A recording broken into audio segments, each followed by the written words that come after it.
Hello and welcome to iGaming Daily, live from the floor of the Meadowlands and SBC Summit North America. I'm Jessica Welman, editor of SBC Americas, and we are back for another crazy day of action at our premier North American event.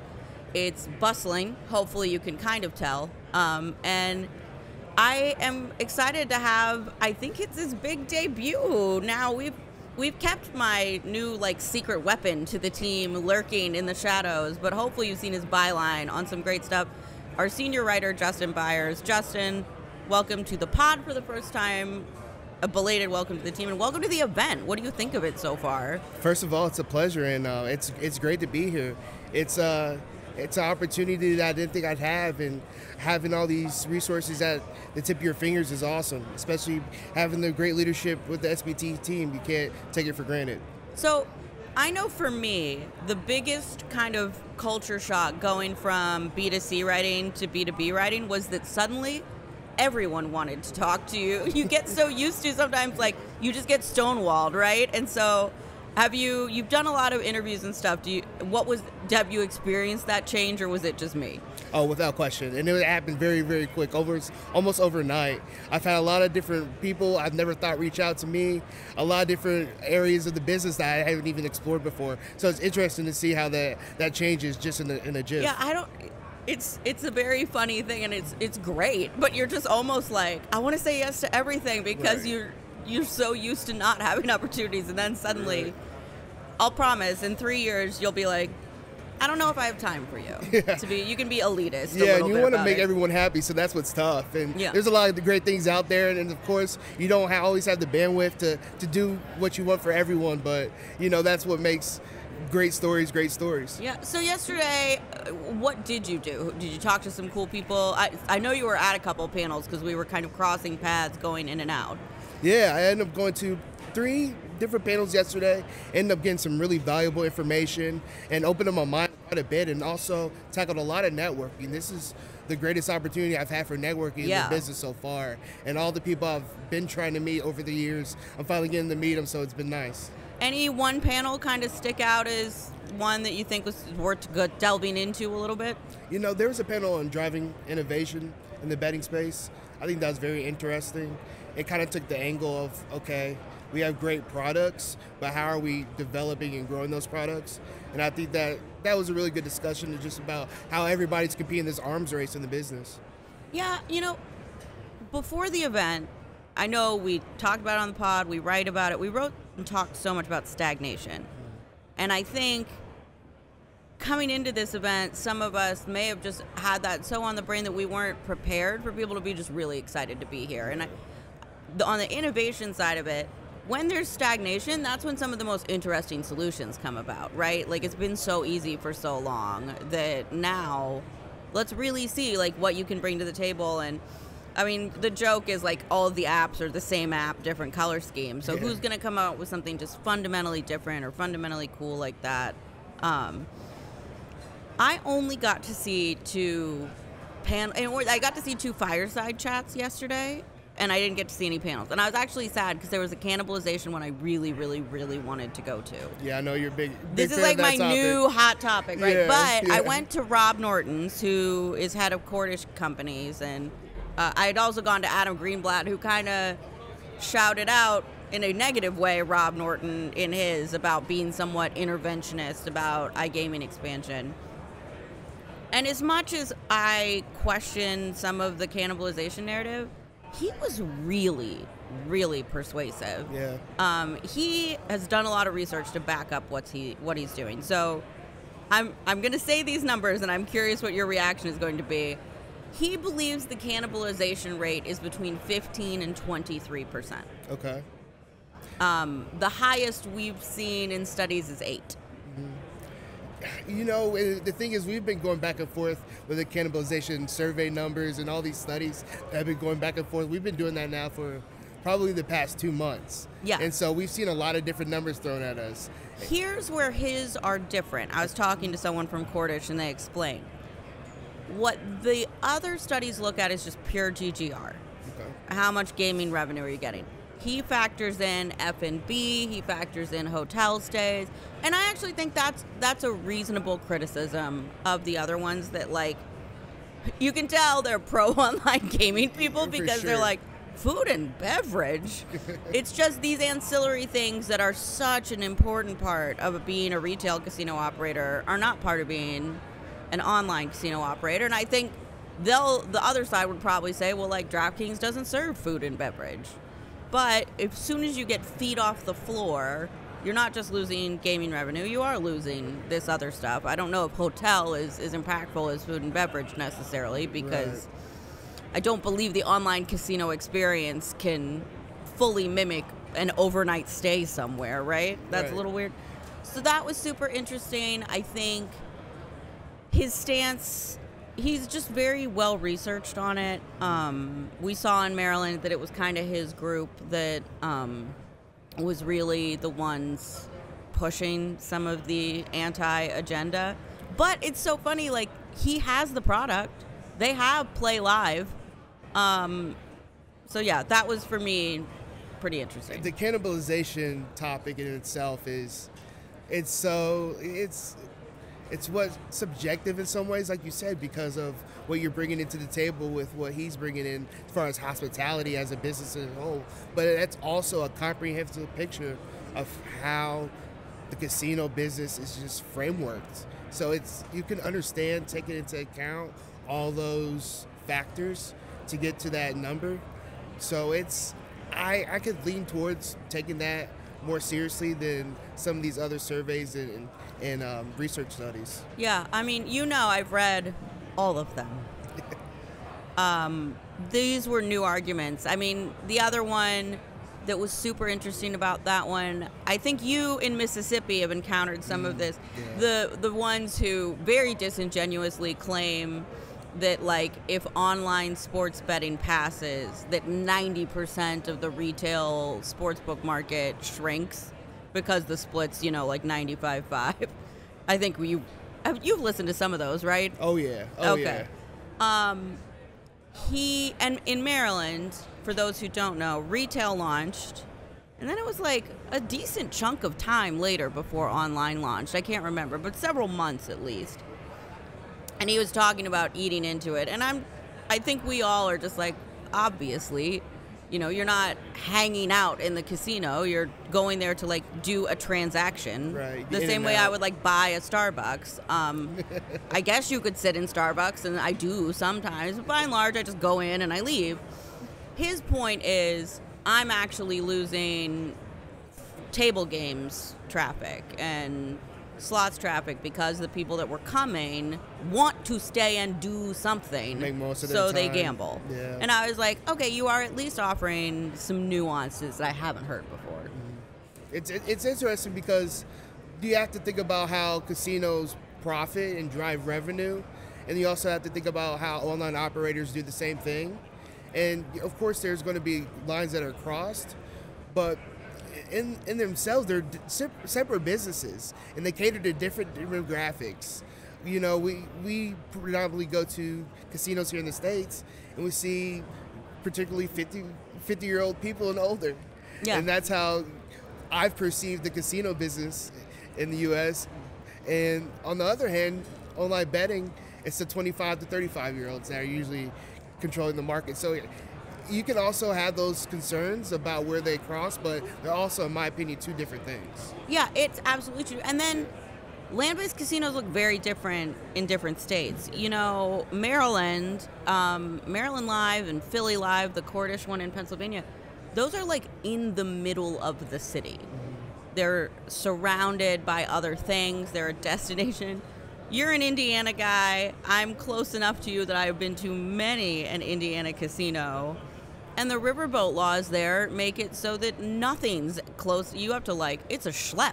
Oh yeah, I'm driving to the cornfields if I want to go to the casino. Well, that's like, I went there to bet the Oscars this year. I went to Caesars Southern Indiana, and I kind of forgot that it's like, oh yeah, there's, like, no cell phone service here, because it's like, desolate. Like, you go over the bridge from Louisville, and then it's like 20 minutes down the river, and you have to, like, get on the I couldn't geolocate. I was like, I came here to do this. I took a trip down to the French Lick Casino. Great great facility, great hospitality, great people.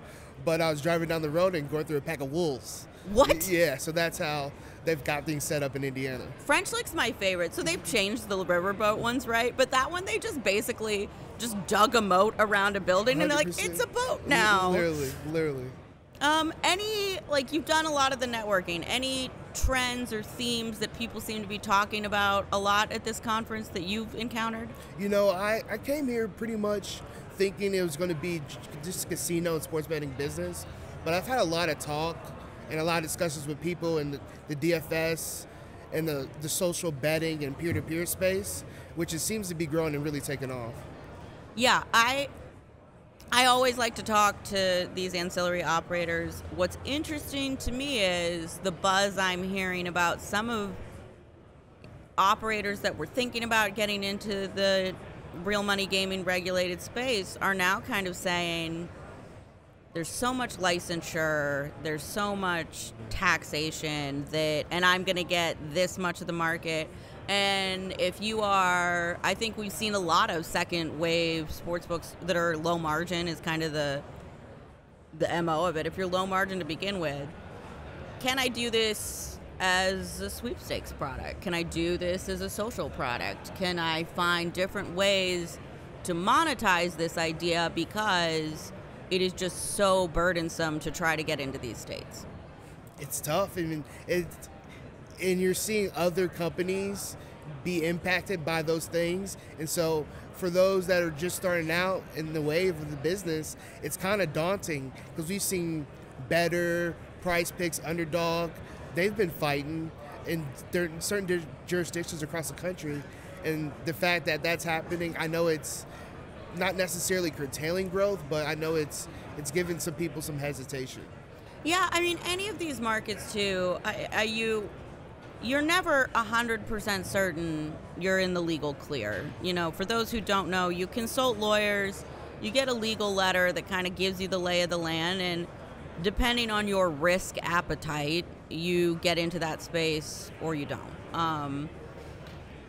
I think with DFS Plus being regulated in a lot of places, like, operators have a lot of pull with regulators. They don't have as much pull with like state AG's offices, who Right. I think are the people that would really need to pull the trigger on these other verticals. But yeah, I think it's interesting because there's licenses available, you know, and what we're seeing is 10 million, 20 million for a license. Like, people just aren't paying that anymore. Yeah, like, is the investment worth it? Because you're investing so much in without even having a return of what you can potentially get. And that's what's, I know, kind of bothersome to some people, that they're making these regulations the way they are. But that's just how the standards are, and until things change, that's just something they're just going to have to adhere to, which is tough. Yeah, and then it's also, you need lobbyists. You know, if you're not in there on the ground floor getting the bill done, we have organizations like SBA. There is a fantasy lobbying group that I believe is, I think it's like, I don't remember the fourth one. It's like Better, Prize Picks, Underdog, and one more. So they're starting to do that. But again, if you're a small operator and a startup, like, I don't know on your budget when you're like, okay, we're going to get a lobbyist. You know, like, we got to keep the lights on. Right. So it's interesting. For today, any big things that you're excited about besides Ace Ventura, Pet Detective star Dan Marino? Of course, being a Colts fan and being a fan of the AFC, I got a lot of respect for Dan Marino, but you know how things go when we come to compete with the NFL. There's no love lost. Yeah, this is true. Yeah. So it's a big get for SBC to have Dan. It's here. fun, right? Yeah, it's a big get. He's got. Oh, I'm so apologies, producers. I know he's done not a sports betting deal, but like a social games deal that's branded with his kind of stuff. It's interesting, and I think, you know, it kind of speaks to what we were saying earlier of how mainstream it's getting. I think that's kind of a trend I've been seeing, is some of the people here are offering solutions to help bring non-gaming brands into the gaming space. Going back to the Dave & Buster's deal, people are seeing how big this is, and they want to figure out ways to get involved, whether it's through brand licensing. I don't think Dan Marino is going to be opening like Dan Marino Sportsbook, but you know, it's funny too how many people are like, oh, a slot game, yeah, that's fine, but don't connect me with the sports betting. Yeah, it's interesting. I know the discussion yesterday with driving innovation and product, and there was a lot of discussion between some of the people that weren't necessarily in the gaming space. I know there's a representative in NBC Sports, and she was just talking about how important it is to have non-gambling related businesses kind of take a step outside the box and get into the business, because you just don't know what avenue you're going to open up and what additional stream of revenue you can gain. So it's interesting to see how businesses that traditionally have shied away from gaming because it has been taboo get comfortable in the space and take a stab at it. Well, and on the flip side, it helps the optics of our industry. I remember working at the World Series of Poker. You know, when I first started, we had headline sponsors that were like Jack Link's Beef Jerky and Milwaukee's Best. And during the poker boom, there were a lot of mainstream people getting involved, and it made it easier to sell those mainstream sponsorships. And then as it kind of became less and less popular and more niche, it kind of started creeping back in, like the only real sponsors that wanted to be involved were gambling brands. And so I think it helps with that perception issue that's been hampering some of this stagnation if we get these big groups involved, right? Right, and I've seen a lot of RG businesses kind of take that step too and partner with entities and sports teams and conferences that you just wouldn't see or think that would happen in the past. And so I think not only the operators that are trying to take that next step, but it's also the people protecting the business that are also trying to ensure and get that the legitimate kind of business. Well, and that was one of the hot topics yesterday too, was with all of these scandals, what should the industry be doing to respond? And, you know, Adam Greenblatt told Contessa Brewer essentially, like, the black market is doing this. It wouldn't really change anything if we didn't do these sorts of things. I think someone pitched the idea of, like, you can't bet the under. You can only bet the over. So for a player's success, huh? Yeah, I mean, I guess. I guess in futures you can bet half a market. It's a little weird, though. Yeah. But then I think, you get in the bubble of the conference. I think I fleetingly saw a headline that Adam Silver is still fighting the PR battle on Jonte Porter, and was just like, there's a certain amount of this that's not in our hands. We're not the ones taking an $80,000 bet on this. Right, so right. I think for that, maybe something mainstream people it might cause some hiccups. We'll see. I think people just need to realize there are going to be growing pains too. This is just part of how a lot of industries over time throughout history, especially American business, there are going to be hiccups throughout the entire process. And we're far from having everything worked out. And I know that's a product of what we've seen lately between Shohei's interpreter, Jonte, and some of the other things that have happened, especially in college football. It's just part of the business and part of the ebbs and flows of what's going to be happening. And it's not going to be the end of it, which is unfortunate, but I think there is a wave of learning right now that's happening, and a wave of prevention that's going to come along with it. Well, and you know what's wild? You mentioned those cases, and they continue to be in the news, that I think this Scott Sabella piece of it is kind of falling by the wayside, which we haven't done much with the Ohtani one. You and I have had conversations where it's just like, this isn't really our business. We cover the regulated industry. Scott Sabella is a regulated, he ran an esteemed licensed Las Vegas casino and was a huge part of this. And I think our industry doesn't want to highlight that too much because they don't want the negative flag. But at the same time, like, dude, we cannot be pointing fingers at these, like, 22-year-old kids when this seasoned veteran of the business is doing something that was arguably even worse.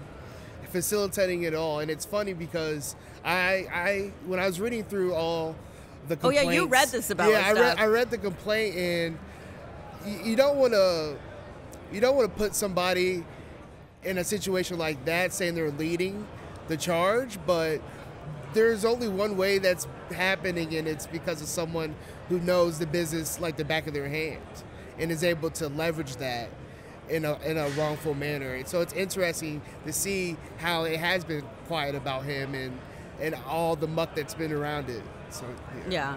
All right, well, you can read about the Sabella stuff. We'll get back on it next week when we get back. I'm sure we will be exhausted on Monday, but we'll dive back into the fray. And of course, we've got recaps going up from the event. We'll have even more information and recaps of events coming in the coming weeks. So stay tuned to SBC Americas, and thanks for tuning in to our live episode from the floor of iGaming Daily.